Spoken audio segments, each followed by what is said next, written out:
compagnia, e soprattutto Giada, Andrea, dove sta che non me lo ritrovo? Alle spalle. Ma qui te lo dai. Andrea, Dove sta là? Guarda il giro mio. E per la prima volta quest'anno mi hanno dato una mano a organizzare un po' il tutto. Era ora. Bravo!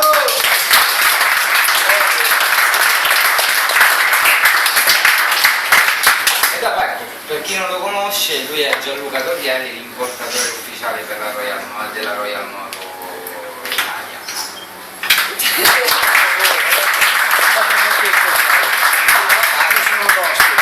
Sono un ospite.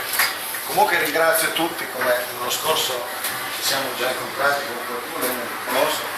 Sapete se c'è un problema potete chiamare direttamente l'azienda. Se chiamate prima Domenico è meglio. Comunque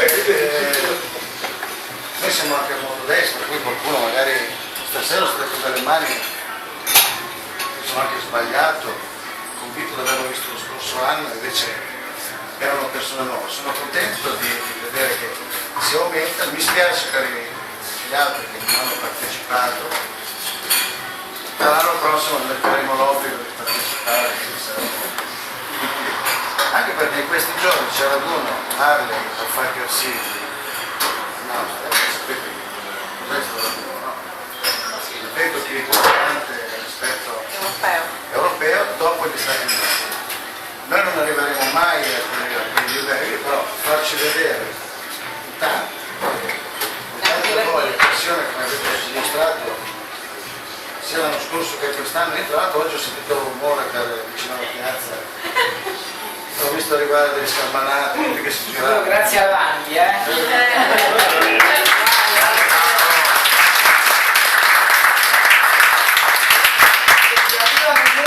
chiamate Viareggio e chiedete dell'indirizzo di Landi, che dopo girate tutto a lui. Tanto la multa la prende il primo, quindi lui, e l'ultimo.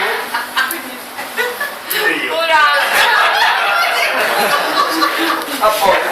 Quindi lui che è completo il notaio, Però abbiamo dato una soddisfazione del campo. Esatto. Sì, è vero, ho detto la prima cosa. Domani riandiamo lì o no? Domani Il giro si fa. Domani, Landi